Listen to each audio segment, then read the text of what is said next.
The first thing I saw when I walked into the locker room was a trail of water sliding down Jace Holloway's bare stomach, and unfortunately for me, my brain never recovered after that. I should explain that I was not supposed to be there. Technically, nobody had told me that the varsity hockey locker room was off-limits after practice hours, but I felt like the giant sign reading "Authorized Players Only" should have been enough of a clue.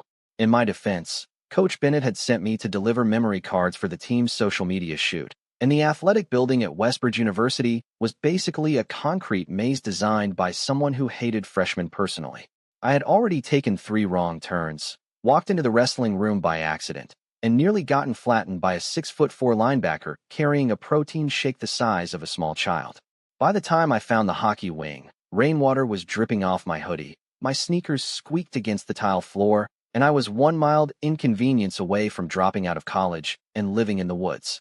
The hallway outside the locker room was quiet except for the low hum of fluorescent lights and the distant sound of thunder outside. Most of the team had probably already left. Good. Less chance of humiliating myself in front of athletes who looked like they were carved out of magazine covers and bad decisions. I pushed open the locker room door without thinking. Big mistake. Massive. Because standing 3 feet away from me, halfway through pulling a black compression shirt over his head, was Jace Holloway, team captain, campus legend, human heart attack. For one horrifying second, neither of us moved. Steam curled through the air from the nearby showers, softening the sharp edges of the room. Jace's damp hair clung to his forehead, dark blonde and messy like he'd been running his hands through it all night. His hockey pants hung low on his waist, and water glimmered across his shoulders under the harsh locker room lights. He looked up slowly, caught somewhere between surprise and amusement, while my soul quietly left my body and ascended into another dimension. I said intelligently. Amazing. Truly. Groundbreaking conversational skills. Jace lowered the shirt back down over his torso with zero urgency whatsoever, which honestly felt rude considering I was actively dying in front of him. You planning to keep staring? He asked calmly. Or were you here for something? His voice should have been illegal. Deep, rough around the edges, still warm from practice. The kind of voice that sounded like midnight and bad choices. I opened my mouth, closed it, opened it again. Nothing came out except what might have been the sound of my last surviving brain cell giving up. Great. Fantastic. This was exactly how I wanted to spend my Thursday night. Publicly malfunctioning in front of the hottest guy on campus. Coach sent me. I blurted finally, holding up the memory cards like evidence in a court trial. For media stuff? Social media. Not stalking. Definitely not stalking. Smooth. So smooth. Jace leaned one shoulder against the locker behind him, eyes flicking over me in a way that made my stomach flip nervously. Not mocking. Not annoyed. Worse somehow. Interested. You're Noah, right? My heartbeat tripped over itself. You know my name? You're the new media assistant. He shrugged lightly. You almost walked into the team bus last week. I stared at him. That happened one time. Twice, actually. Oh my God. Kill me now. Outside, rain hammered harder against the building windows. Somewhere down the hall, a door slammed shut, echoing through the empty gym. But inside the locker room, everything suddenly felt too quiet. Too close. Jace stepped forward to take the memory cards from my hand, and the movement alone nearly short-circuited my nervous system. Up close, he smelled faintly like soap, cold air, and clean laundry after rain. His fingers brushed mine for maybe half a second. Half a second. That was all it took for my brain to start acting like I was in a dramatic indie romance directed by someone with emotional issues. Thanks, he said softly. You okay? No, absolutely not. I was one accidental shoulder touch away from passing out directly onto the locker room floor. Totally, I lied. Love standing in awkward silence. Huge fan of it. A corner of his mouth twitched upward. Oh no, he was smiling now. That felt dangerous. You always talk this much when you're nervous? He asked. I actually talk more. Good to know. The eye contact lasted 1 second too long. Then 2. Then enough time for me to realize something deeply unsettling. Jace Holloway wasn't looking at me like I was some awkward freshman who wandered into the wrong room. He was looking at me like he'd been paying attention long before tonight. Before I could process that terrifying possibility, loud voices echoed down the hallway outside. Teammates. My survival instincts finally kicked back in. Okay, I said quickly, backing toward the door. I'm leaving. Forever, probably. Jace laughed quietly under his breath, low and surprised like he hadn't meant to. The sound hit me straight in the chest. I reached for the door handle, desperate to escape with at least a fraction of my dignity intact. But just as I pulled the door open, someone on the other side shoved it wider. 3 hockey players walked in at once, dripping rainwater and arguing loudly about practice. The conversation died instantly when they saw me standing there bright red and panicked, while Jace Holloway leaned casually against his locker behind me. Silence. Terrible, horrible silence. One of the players blinked slowly. "Well," he said finally, "this suddenly got interesting." By the next morning, the entire campus apparently believed I was having a secret affair with the captain of the hockey team. I discovered this at 8:15 in the morning when my phone started vibrating nonstop during intro to digital media. At first I thought maybe my mother had finally learned how to text properly and accidentally activated some kind of emergency alert system. Then I looked at the screen. 23 unread messages. 4 missed calls from my roommate Eli. 1 notification from the anonymous campus gossip page called Westbridge Unfiltered, which should honestly have been classified as a public health threat. My stomach dropped so fast it practically hit my sneakers. Someone had posted a blurry photo of me standing in the locker room doorway the night before, red-faced and visibly panicking. While Jace Holloway looked at me from behind like we were in the final scene of a sports drama nobody asked for. The caption read, "Well, well, well. Looks like Captain Iceberg has a type after all." Underneath it were already hundreds of comments. Some laughing, some confused, some way too invested for 8 in the morning. I stared at the screen in complete horror while the girl beside me whispered, "Oh my God, that is you. Fantastic. Wonderful." I had been at Westbridge for exactly 6 weeks and somehow managed to become trending gossip before I even figured out where the laundry room was. My phone buzzed again. "Eli, are you dating Jace Holloway?" Another text immediately after. "If yes, please know I have always supported your journey." I dropped my forehead onto the desk. Death felt preferable at this point. Unfortunately, life continued. By lunch, people were openly staring at me in the student center. Some looked amused. Others looked impressed, which honestly felt worse. Every time I passed a table, conversations lowered into suspicious little whispers. Twice I heard the words locker room boy. Once good for him honestly. I considered transferring schools. Maybe moving to Alaska, living among wolves. At least wolves minded their business. The only upside was that I had not actually seen Jace all day, which meant maybe he was avoiding me too. Maybe he was embarrassed. Maybe he had already posted a public statement clarifying that he had absolutely no interest in awkward media assistants who tripped over air and nearly died for my contact. That comforting fantasy lasted until exactly 2:43 in the afternoon. I was reorganizing camera batteries in the media office when the door swung open hard enough to rattle the shelves. 3 hockey players walked in carrying equipment bags and enough loud energy to qualify as a natural disaster. "There he is," one of them announced immediately. "Locker room Romeo." I nearly swallowed a battery. "Please never call me that again." "Too late," another one grinned. "It is already catching on." I hated everything. Truly, deeply, passionately. The players laughed while dumping gear near the wall, but before I could think of an escape route, another voice cut through the room behind them. "You guys done harassing him?" Silence hit instantly. The room shifted. Not dramatically, just enough. Enough for everyone to straighten slightly. Enough for my nervous system to short-circuit on command. Jace stood in the doorway wearing a dark gray hoodie with the sleeves pushed to his forearms, hockey duffel slung over one shoulder. His damp hair suggested he had just come from practice again, and somehow he still looked unfairly put together while I resembled a frightened raccoon holding camera supplies. One of the teammates lifted both hands innocently. "We are bonding." "You are being annoying," Jace corrected calmly. The guy shrugged and backed off immediately, which was deeply concerning because apparently the captain of the hockey team could stop chaos using only eye contact. Jace stepped farther into the room, his gaze landing on me. Warm, steady, entirely too focused. "Coach wants you at tonight's game," he said. "Media team is short-staffed." My brain struggled to reboot. "Me? You are literally the media assistant, Noah. Right?" "Yeah, that is fair." One teammate snorted laughter behind him. Jace ignored it. "Bus leaves at 6. He paused for half a second before adding, "Sit with us." I blinked. "With the team?" "Unless you were planning to jog behind the bus." The room burst into laughter again, but softer this time. Easier. Like somehow Jace had redirected the entire atmosphere without effort. I did not understand how he kept doing that. More importantly, I did not understand why. He barely knew me. Yet every time someone pushed too hard, there he was stepping between me and the humiliation like it was instinctive. Dangerous thought. Very dangerous thought. I looked down at the batteries in my hands because eye contact with Jace Holloway had officially become a medical risk. People think we are dating now, I muttered before my survival instincts could stop me. The room went quiet again. Brilliant. Just absolutely brilliant. Jace tilted his head slightly. Does that bother you? Yes. No. Maybe. The problem was not the rumor itself. The problem was the tiny, reckless part of my brain that liked it more than it should have. It is weird, I admitted carefully. I mean, you are you. One of his teammates groaned dramatically.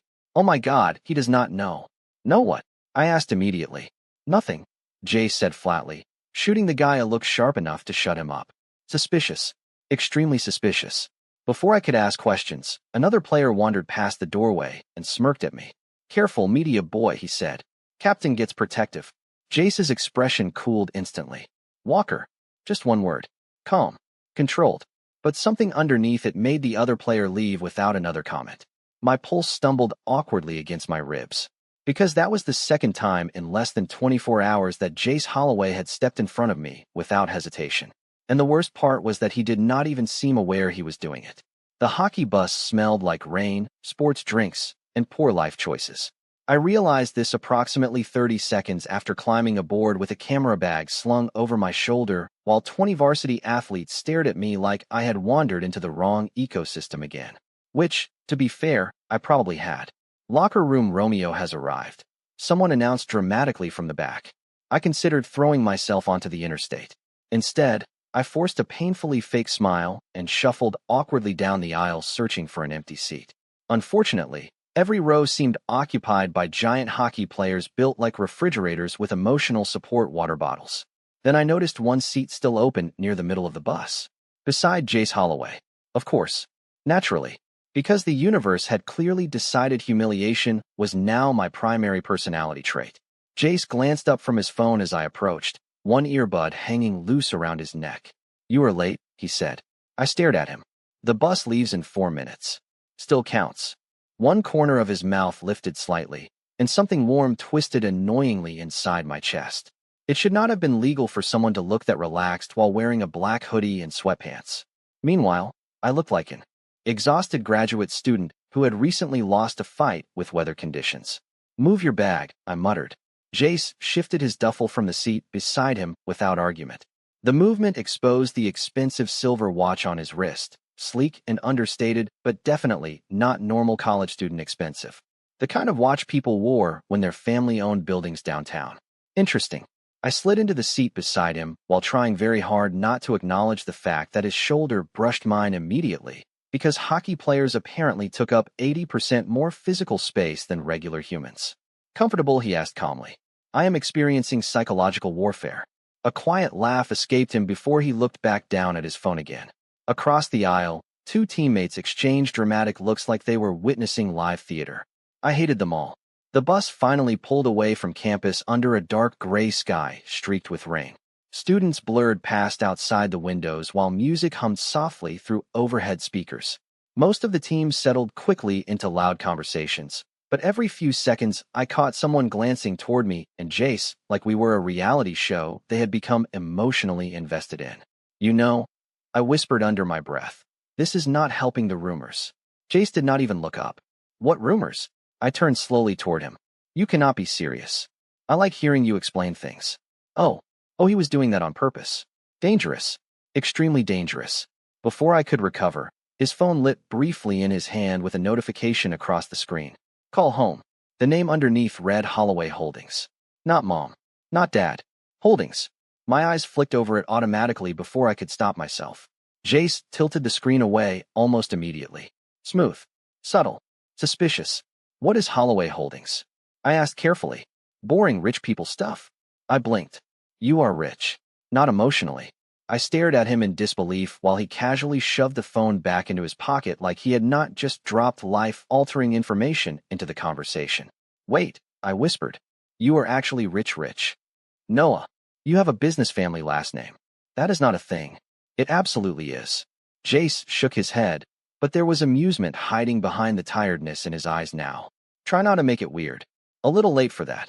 The bus erupted suddenly, with shouting from the back. One of the players had apparently found the gossip page again because a second blurry photo of me and Jace was now circulating online. This one showed us sitting side by side on the bus through the rain-streaked window. The caption read, "Captain and his mystery boy continue their romantic journey." The entire team lost their minds immediately. "Mystery boy," somebody repeated loudly. "That is adorable. Can we stop calling me that?" I groaned. "No." Another voice answered instantly. Jace leaned back lazily in his seat beside me while chaos exploded around us, entirely unbothered by the attention, which honestly made everything worse. Because most people would deny it by now. Most people would laugh awkwardly or shut it down. Jace just sat there calm and steady like the rumors genuinely did not bother him at all. Then a player near the back called out, "Captain, you gonna tell him yet?" My stomach tightened. Jace's expression cooled instantly. "Tell him what?" I asked suspiciously. "Nothing," Jace said smoothly. The team immediately burst into poorly concealed laughter. Oh, absolutely not. There was clearly information being hidden from me, and I did not like how smug everyone suddenly looked. Why does everyone keep saying things like that? I demanded quietly once the noise settled again. Jace rubbed a hand over his jaw before answering. "Because they are idiots." That does not feel like the whole answer. His gaze shifted toward me slowly then, softer than before somehow. Focused. Intent. Maybe not. The air between us changed slightly after that. Nothing obvious. Just enough to make me suddenly aware of every small detail. The warmth of his shoulder beside mine. The faint scent of clean laundry and rain. The way his thumb tapped absently against his knee while he thought. Tiny things. Dangerous things. Outside the bus window, city lights blurred gold against the wet streets, while thunder rolled low across the sky. Inside, the team eventually quieted into smaller conversations. Some players fell asleep. Others scrolled through phones. At some point during the drive, I felt someone staring and looked up to find one of the assistant coaches watching me and Jace carefully from the front row. Not curious. Concerned. The expression vanished immediately when he noticed me looking back. Weird. Very weird. Before I could think too hard about it, the bus hit a pothole hard enough to jolt sideways. I slipped slightly in my seat with a startled noise, and instinctively Jace's hand caught my arm to steady me. Warm fingers curled briefly around my sleeve. Firm. Protective. Natural. Like he had done it 100 times before. Neither of us moved right away afterward. My pulse stumbled once again into complete disaster territory while his hand lingered for one impossible second too long. Then someone wolf whistled loudly from the back of the bus, and the entire team exploded into cheers. By the time we arrived at the arena, I had officially become the emotional support disaster of the Westbridge hockey team. The second I stepped off the bus, somebody yelled, "Make room for the captain's boyfriend," loud enough for half the parking lot to hear. I nearly walked directly into a concrete barrier. "I hate every single one of you," I muttered while adjusting my camera bag. Rain still clung to the cold evening air, turning the arena lights into blurry gold halos across the pavement. Players laughed around me as they headed toward the entrance carrying sticks and equipment bags like oversized war heroes. Jace walked a few steps ahead, hoodie pulled over his head against the drizzle, broad shoulders cutting through the crowd effortlessly. People noticed him everywhere. Students lingering near the entrance straightened immediately when he passed. Some waved. Others stared openly. Jace barely acknowledged any of it. He moved through attention the way storms moved through cities. Calm. Untouchable. Unfortunately, that same attention now seemed attached to me by association. Inside the arena, the atmosphere shifted instantly into noise and bright lights. Music thundered overhead while fans crowded the lower level wrapped in school colors. The media section sat near the ice, cramped between student reporters and camera operators who all immediately looked at me with dangerous curiosity the moment I walked in beside Jace. Oh no. No, absolutely not. One girl from the journalism department lowered her headset slowly. "Wait," she whispered dramatically to her friend. "That is him." I considered faking a medical emergency. Jace stopped beside me near the rink entrance while players began dispersing toward warm-ups. "You good here?" he asked. Emotionally. "No." A quiet laugh touched his voice again. "You will survive." Bold assumption. Before he could answer, another voice cut sharply through the noise behind us. "Jace." The entire energy around him changed. Slightly, but enough for me to notice immediately. We both turned toward the hallway leading to the VIP seating area where a tall blonde guy in an expensive wool coat approached with the confidence of someone very used to being listened to. He looked older than us by a few years, polished in a way that screamed private schools and generational wealth. His expression landed on me first. Cool. Evaluating. Then shifted back to Jace.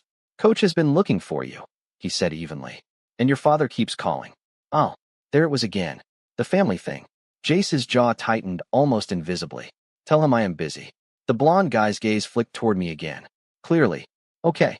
I suddenly did not like this man at all. Noah, Jace said quietly beside me. This is Carter Vale.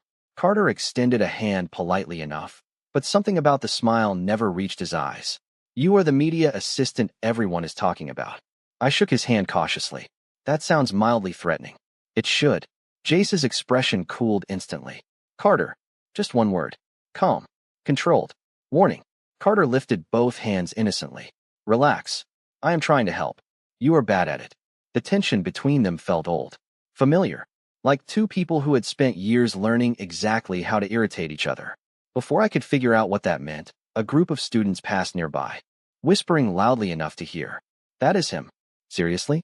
Jace Holloway is actually into that guy. The words hit harder than they probably should have. That guy. Not Noah. Not a person. Just some awkward little side story standing beside the campus golden boy. Heat crawled uncomfortably up my neck while I pretended not to notice. Carter definitely noticed though. So did Jace. One of the students laughed quietly and added, We all know this is fake anyway. Silence. Tiny. Sharp. Dangerous in the strangest way. Jace turned slowly toward the group. Not angry. Somehow worse than angry. Calm enough to make everybody nervous. You got something you want to say louder? He asked evenly. The students froze immediately. One guy awkwardly shoved his hands into his pockets. No, man. We were joking. Then work on your material. His voice never rose. Never changed. But embarrassment swept visibly across their faces anyway. They muttered apologies and disappeared into the crowd almost instantly. I stared at Jace beside me, slightly stunned. Most people would have ignored it. Pretended not to hear. Especially someone like him with scouts watching every game and half the school obsessed with his reputation. Instead, he had stepped in without hesitation like protecting me was the easiest decision in the world. Carter watched the interaction carefully before letting out a slow breath. This is getting messy, he murmured.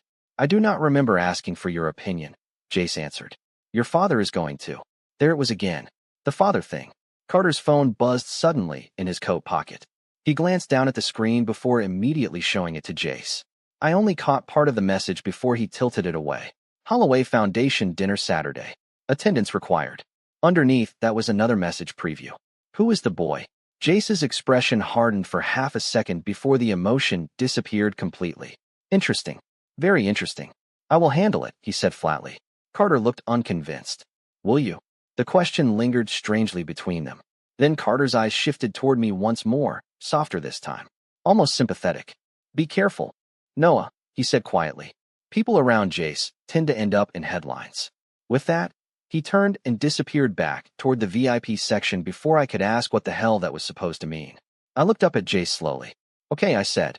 Your life is officially starting to sound like a Netflix drama. Jace rubbed a hand over the back of his neck like he suddenly regretted bringing me here at all. Ignore Carter. Easy for you to say. Mysterious rich people seem to follow you around naturally. Something unreadable flickered briefly across his face then. Exhaustion maybe. Or guilt. Noah, he said carefully. If things get weird around the rumors, you can tell me. My pulse stumbled slightly at the quiet seriousness in his voice. Things are already weird. Fair point. We looked at each other for one dangerous second too long, while arena lights reflected softly across the ice behind us. Then over the loudspeaker, the announcer called the starting lineup, and the crowd erupted into cheers loud enough to shake the walls. Jace stepped backward toward the tunnel leading onto the rink, but before he left, his hand brushed lightly against my shoulder. Warm, brief, reassuring. Stay close tonight, he said softly. People get stupid at games. And somehow, unbelievably, the words sounded less like a warning and more like a promise. The game should have been the most stressful part of my night. It was not. The game was easy. The game made sense. Hockey players slammed into walls at terrifying speeds while students screamed themselves hoarse in the stands, and the marching band attempted to destroy everyone's hearing during intermission. Normal college chaos. Understandable chaos. What did not make sense was Jace Holloway. Because somehow, over the course of 3 hours, the captain of the hockey team managed to score twice, get shoved into the glass hard enough to make the crowd gasp, and still keep looking over at me between plays like he needed visual confirmation that I was still there, which was deeply concerning for my emotional stability. By the end of the third period, Westbridge won 4-2. The arena exploded. Students pounded against the rails while music blasted overhead, and players crashed into each other laughing with exhausted adrenaline. I stayed near the media section, organizing camera equipment and pretending my pulse did not jump every time Jay skated past. It was going fine until a girl in a designer coat suddenly appeared beside me and said, "So you are the reason he ignored me tonight." I nearly dropped an entire memory card case. She was beautiful in a terrifyingly polished way. Long dark hair, expensive boots, perfect makeup despite the rain outside. The kind of woman who looked like she belonged in luxury car commercials. More importantly, she was staring at me like I had personally offended her bloodline. "I am sorry," I said carefully. "I feel like I missed several chapters of this conversation." Her smile sharpened slightly. "Olivia Mercer. Oh, ex-girlfriend. Fantastic." Of course Jace Holloway had an ex-girlfriend who looked like she owned at least one yacht. "You are Noah," she continued smoothly. "The fake boyfriend." "Oh, straight to emotional violence then." "I prefer media assistant," I muttered weakly.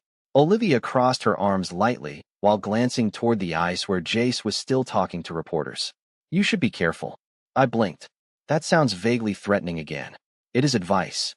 Her expression softened for exactly half a second before hardening again. "You think this is just campus gossip, but you do not understand what kind of family you attached yourself to." Cold unease slid slowly down my spine. People keep saying things like that. Because it is true. She looked toward Jace again, quieter now. "His father controls half this city." I laughed once automatically. Nervous. Disbelieving. "Okay, now you sound like a comic book villain." Olivia did not laugh back. That was the problem. Before I could ask anything else, movement near the rink entrance caught my attention.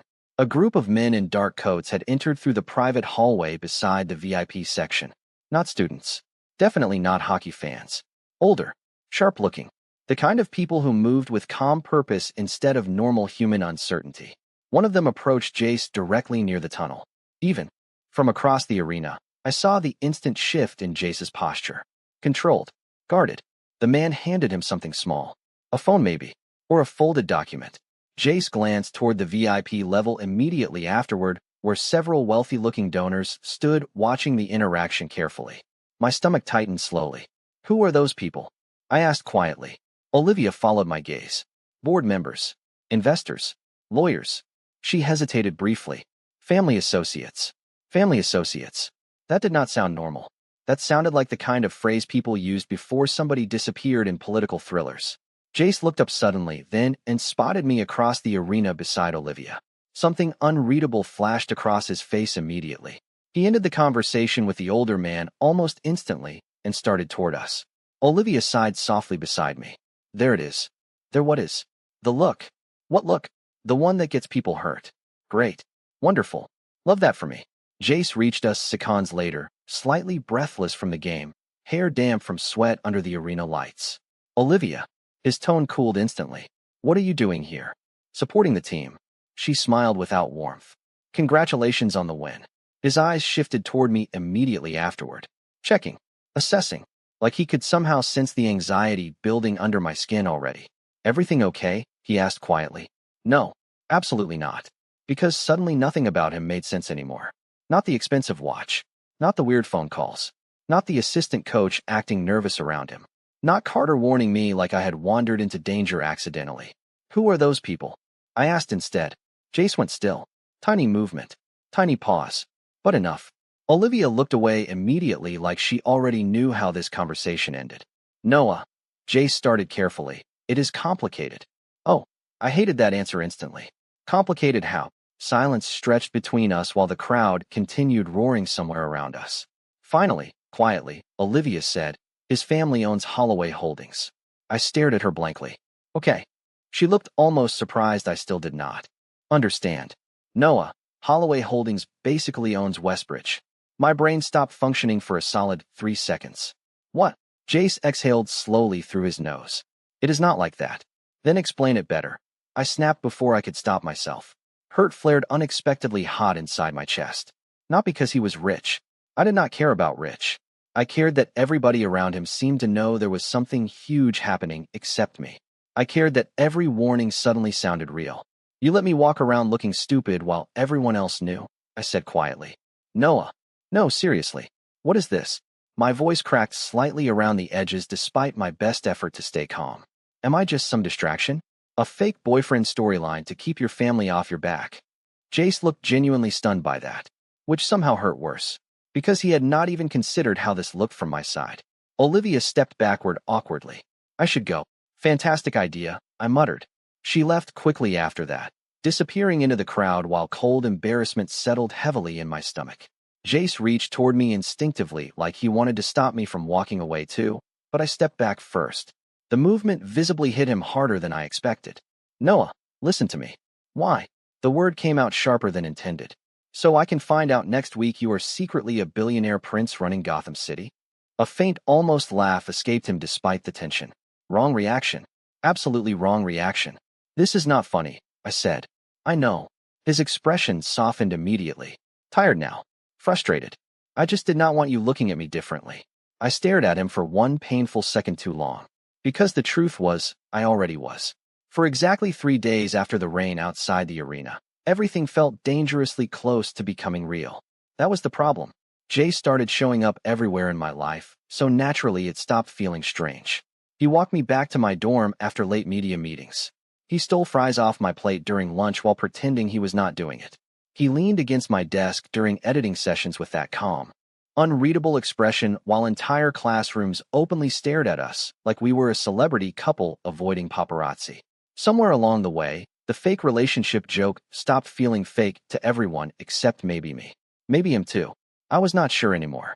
What I did know was that every time Jace looked at me now, something warm and terrifying unfolded slowly inside my chest, which meant emotionally I was already in serious danger. It happened on Thursday morning. Of course it did. Public humiliation apparently loved Thursdays. I walked into the student center half asleep, carrying 2 coffees and a bagel when the entire room went silent. Not normal quiet. Sudden silence. The kind that wraps around your throat before your brain even understands why. Every head turned toward me at once. Phones glowed in people's hands. Someone near the windows whispered, "That is him." My stomach dropped instantly. Oh no, absolutely not. Eli appeared beside one of the cafeteria tables looking like he had personally witnessed a natural disaster. Noah, he said carefully, do not panic. That sentence has literally never helped anyone. He held up his phone slowly. You should probably see this. The post on Westbridge Unfiltered had already been shared thousands of times. At the top was a blurry screenshot of what looked like text messages between me and someone saved as unknown contact. Except they were fake. Horribly fake. I knew that immediately. The messages claimed I had been using Jace for money and attention since the beginning. One line read, "Once the rumors started, it got way easier getting access to Holloway events." Another said, "Rich boys are embarrassingly easy if you act shy enough." Beneath the screenshots sat a second image. A cropped photo of me standing beside Jace outside the arena in his hoodie during the rain. The caption underneath everything read, "Guess the captain was not special after all. Media assistant exposed for chasing the Holloway fortune." My hands went cold instantly. This is not real, I whispered. Nobody around me looked convinced. Conversations buzzed quietly through the student center while people stared openly now. Some disappointed. Some entertained. Worse than all of them were the ones who looked smug, like they had been waiting for this exact storyline. Who posted it? I asked weakly. Eli swallowed awkwardly. Anonymous account. Of course. Cowards always loved anonymous accounts. Across the room, I spotted members of the hockey team entering through the side doors. Their conversation died immediately when they saw me standing there. One player looked genuinely angry. Another looked uncomfortable. Then somebody farther back muttered quietly, "No way this is real." But uncertainty still lingered underneath it. And that hurt more than outright accusation somehow. My pulse hammered unevenly against my ribs while embarrassment crawled hot across my skin. "I did not write any of that," I said, even though nobody had technically accused me out loud yet. Eli touched my arm carefully. I know, but the room still looked unconvinced. That was the thing about rumors. Once people decided a story felt entertaining enough, truth stopped matching. Then the crowd shifted slightly near the entrance. Jace walked in. The atmosphere changed instantly around him the same way it always did. Calm, controlled, dangerous in the quietest possible way. But today there was something colder beneath it too. He had clearly already seen the post. His expression gave nothing away as his eyes landed on me across the crowded room. My chest tightened painfully. This was it. The moment everything either survived or shattered completely. Students watched openly now, practically holding their breath. Even the hockey players stayed silent, waiting. Jace crossed the room slowly until he stopped directly in front of me beside the cafeteria tables. Close enough for me to see exhaustion beneath his eyes again. Close enough to notice the muscle tightening in his jaw. I opened my mouth immediately. Jace, I swear I did not. He looked down briefly at the screenshot still glowing on Eli's phone. Then silence. 1 second. 2. 3. Too long. Way too long. Fear slid cold and awful into my stomach, because suddenly I understood exactly what everybody else in the room was thinking. Of course he believed it. Why would he not? Rich, powerful guy gets manipulated by awkward scholarship student. It fit too neatly into the kind of story people already wanted. Around us, whispers started rising quietly again. Told you. Poor Jace. That is brutal. I felt sick. Truly sick. Worse than embarrassed. Betrayed somehow by the entire room around me. You really think I would do that? I asked quietly before I could stop myself. Jace finally looked back up at me then. Something unreadable moved behind his eyes. Hurt maybe. Or anger. But not directed at me. Noah, he said softly. My throat tightened immediately because his voice sounded dangerously calm. The kind of calm that happened right before storms. He turned slowly toward the crowd still staring at us from every direction. Then toward Eli's phone. Without asking permission, Jace took it carefully from Eli's hand and read through the fake screenshots himself while the room held its collective breath. More silence. More unbearable tension. One hockey player shifted awkwardly near the back. Somebody else whispered, "Oh my God." Jace handed the phone back slowly before speaking. "This is fake." The words cut through the room instantly. Firm. Certain. No hesitation whatsoever. Relief hit me so fast it almost hurt. But Jace was not finished. His gaze swept coldly across the student center now. And whoever posted it, he continued evenly. Better pray I do not find out who started it. Nobody spoke. Nobody even moved. For the first time since I had met him, I understood exactly why people listened when Jace Holloway walked into a room. It was not fear. Not really. It was certainty. The kind that made everybody else feel unsteady by comparison. He looked back at me afterward, softer immediately. Like the coldness existed for everyone except me. You should have called me, he said quietly. My chest tightened painfully again because somehow, unbelievably, he had still chosen my side without hesitation. But before I could answer, another voice echoed sharply from the second-floor balcony overlooking the student center. That is very loyal of you, Jace. Every muscle in his body went still instantly. I looked up slowly toward the balcony and saw Carter. Vale standing there beside an older silver-haired man in a dark-tailored coat. A man whose expression looked exactly like Jace's when he was angry. The resemblance hit me all at once. His father. And judging by the silence swallowing the entire student center now, everyone else recognized him too. The entire student center froze the second Jace's father appeared on the balcony. Even the air felt different somehow. Tighter. Colder. Conversations died instantly while students looked upward with the kind of nervous curiosity people usually reserved for politicians or celebrities caught in public scandals. Beside the silver-haired man, Carter Vale looked deeply uncomfortable, which honestly felt like the most alarming part of the situation. If Carter was nervous, then everyone else probably should have been too. Jace did not move beside me. Not at first, but I felt the tension lock through his entire body anyway. Sharp. Controlled. Dangerous in the quietest possible way. His father rested one hand lightly against the balcony railing while looking down at us like he was observing a disappointing business presentation. I expected better judgment from you, he said calmly. Not loud. He did not need to be. The room was silent enough for every word to land perfectly. Jace's expression hardened instantly. This is not the place. No, his father agreed coolly. You made sure of that. My stomach twisted painfully. Every eye in the room kept flicking toward me now, like they were waiting for confirmation that I was exactly what the rumors claimed. A gold digger. A liar. Some pathetic scholarship student trying to attach himself to the Holloway name. I suddenly understood why Jace looked so exhausted all the time. His father weaponized disappointment like an art form. Sir, I started carefully because apparently my survival instincts had fully abandoned me. Those screenshots were fake. His father finally looked directly at me for the first time. The resemblance between him and Jace was almost unsettling now that I saw them together. Same sharp eyes, same controlled posture. Except where Jace carried warmth beneath the surface, his father carried calculation. I am aware, he said evenly. Wait. My brain stalled completely. You are. Murmurs rippled instantly through the student center. Jace looked up sharply toward the balcony. What? Carter exhaled heavily beside the older man like he had been waiting for this exact moment all morning. Jace's father reached into the inside pocket of his coat and removed a slim black phone. The anonymous account responsible for the post was traced 30 minutes ago, he said calmly. The messages were fabricated using edited campus records and artificial image manipulation. The room exploded into whispers immediately. My pulse hammered unevenly while confusion crashed through me all at once. Then why are we doing this publicly? Jace demanded coldly. His father's gaze never left me. Because damage control matters. Oh, there it was. Not concern. Not apology. Reputation management. I felt suddenly tired down to my bones.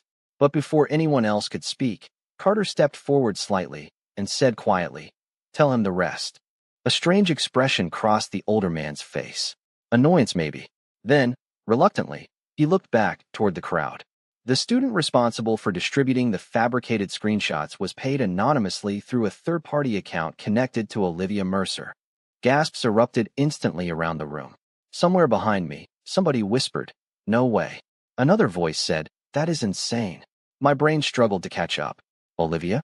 The glamorous ex-girlfriend with perfect makeup and yacht energy? She acted alone. Jace's father continued evenly. However, the situation became visible enough that intervention was necessary. Intervention. Like we were a stock market problem instead of human beings. Jace looked furious now in the terrifyingly calm way only he could manage. You investigated Noah? I investigated a public scandal attached to our family name. The words hit harder than shouting would have somehow. Around us, students shifted awkwardly while tension thickened through the room again. I suddenly wanted to disappear completely. But then something unexpected happened. Jace stepped in front of me. Not dramatically, not possessively, just enough. Enough to block part of the crowd's view of me entirely. Enough that I realized instantly what he was doing. Protecting me again. His father noticed too. Jace. No, his voice cut cleanly through the room. Calm. Certain. Final. You do not get to treat him like collateral damage. Silence crashed down around us instantly. Even the hockey players standing near the cafeteria doors looked stunned now. I stared at the back of Jace's hoodie while my heartbeat completely lost structural integrity. His father's expression cooled several degrees. You are forgetting yourself. Actually, Jace answered softly. I think this is the first time I am not. Oh, that landed directly in the chest. Carter looked down briefly like he was trying unsuccessfully to hide a smile. The older man's jaw tightened almost invisibly. You are risking your future over a campus rumor. Jace laughed once quietly without humor. No. I am protecting someone you all decided was expendable. Every student in the room suddenly looked deeply uncomfortable. Good. They deserve to. His father glanced toward me again. Assessing. Calculating. And what exactly is he to you? The question settled heavily into the silence. My pulse stumbled painfully because suddenly every eye in the building seemed locked onto Jace waiting for the answer. Even me. Especially me. Jace looked back at me then. Really looked at me. Not nervous. Not uncertain. Just honest in a way that felt terrifyingly real. At first, he said slowly, maybe this started because people thought it was funny watching the hockey captain and the awkward media assistant together. Soft laughter flickered nervously somewhere in the crowd. Jace never looked away from me. Maybe we let the rumors happen because neither of us knew how to stop them. My chest tightened painfully. But somewhere along the way, he continued quietly, Noah became the only person around me who treated me like I was just a person. The entire room had gone perfectly silent now, and I am done pretending that does not matter. Emotion climbed unexpectedly hot into my throat, while Jace stepped fully beside me again instead of in front of me this time. Not shielding. Choosing. There was a difference. His father watched the interaction carefully for a long moment before saying, You would publicly attach yourself to this situation willingly? Jace answered immediately, I would publicly choose Noah every time. The words hit the room like lightning. Audible reactions exploded instantly around us. Shocked whispers. Gasps. One hockey player literally smacked another in the shoulder hard enough to nearly spill coffee everywhere. But I barely heard any of it because my entire brain had narrowed dangerously onto the fact that Jace Holloway was still looking directly at me while saying things no fake relationship was ever supposed to become. Slowly, almost cautiously, his hand found mine beside the cafeteria table. Warm fingers threaded carefully through mine in front of the entire student center. Public. Certain. Real. And for the first time since this whole insane story began, nobody laughed. The student center stayed loud for almost an hour after that. Not chaotic loud anymore. Different. Buzzing. Shocked. Emotional in the way crowds become when they realize they just witnessed something real instead of entertaining gossip. By sunset, Westbridge Unfiltered had already deleted the fake screenshots and posted a formal apology that absolutely nobody believed was voluntary. Students kept sneaking glances at me and Jace everywhere we walked afterward, but the energy had shifted completely now. Less mocking. More careful. Apparently, publicly choosing someone in front of half the university changed the narrative fast. Who knew? I still felt slightly detached from reality, honestly. Mostly because Jace had not let go of my hand once. Not while we left the student center. Not during the walk across campus under the gold-orange glow of evening lights. Not even when several hockey players loudly pretended not to be emotional about the entire thing while simultaneously threatening to beat up anyone who posted another rumor online. You guys are being weirdly supportive, I told them near the athletic building. We always liked you, one teammate admitted. You just look terrified all the time. That is because your captain keeps staring at me like a mysterious romance novel character. Fair. Jace rolled his eyes lightly beside me, but I caught the faint smile, trying unsuccessfully to hide at the corner of his mouth. It hit me suddenly, then, that this might have been the most relaxed I had ever seen him. No armor. No cold perfection. Just Jace. The realization settled quietly into my chest while the team finally disappeared toward the locker rooms, leaving the two of us alone beneath the stadium lights outside the arena. The campus around us glowed softly in the cooling evening air. Students drifted across sidewalks carrying backpacks and coffee cups while distant music echoed from a fraternity party somewhere off campus. Everything looked strangely normal considering my life had emotionally exploded less than 3 hours ago. Jace finally slowed near the empty hockey rink entrance and looked at me carefully. You have been quiet. I am processing approximately 17 emotional crises. A soft laugh escaped him immediately. God, that sound still did dangerous things to my nervous system. Fair. We stood there for a second beneath the lights while cold wind tugged lightly at the sleeves of his jacket. Then Jace reached into his pocket and pulled out something folded carefully in half. Paper. My stomach tightened instinctively. Please tell me that is not a secret billionaire contract. Technically, it is paperwork. Jace. Amusement flickered briefly through his eyes before he handed it over. I unfolded the paper slowly and blinked down at it in confusion. It was an apartment lease. Specifically, a lease renewal form for the off-campus apartment building where I currently rented my tiny shoebox unit with Eli. Except this copy had notes scribbled across the margin in black ink. Better security. Covered parking. Media editing room downstairs. My brain stalled completely. What is this? Your landlord raised rent this morning? Jace said quietly. Eli mentioned it online. I stared at him. You investigated my apartment? Noah, your roommate, posted 6 angry Instagram stories about it. Okay, fair. Jace leaned one shoulder against the rink wall beside me while watching my reaction. Carefully. Holloway Holdings owns the building now. I looked up slowly. You bought my apartment? Technically, the company already owned part of the property. Jace, relax. He looked almost embarrassed suddenly, which honestly felt surreal on someone who usually carried himself like controlled gravity. I am not trying to buy your affection. Good, I said immediately, because that would be deeply concerning. He hesitated. Tiny pause. Tiny crack in the perfect composure. I wanted you to stay. Oh, that landed directly in the heart with absolutely no warning whatsoever. My chest tightened painfully while evening wind rustled softly through the nearby trees. Jace looked away briefly toward the dark hockey rink beyond the glass doors. Everything in my life has always felt temporary, he admitted quietly. People leave, or my family pushes them away, or they decide dealing with all this is too exhausting. His eyes shifted back toward me slowly then. Honest. Vulnerable in a way he rarely allowed anyone to see. I did not want that to happen with you. The world felt very still all at once.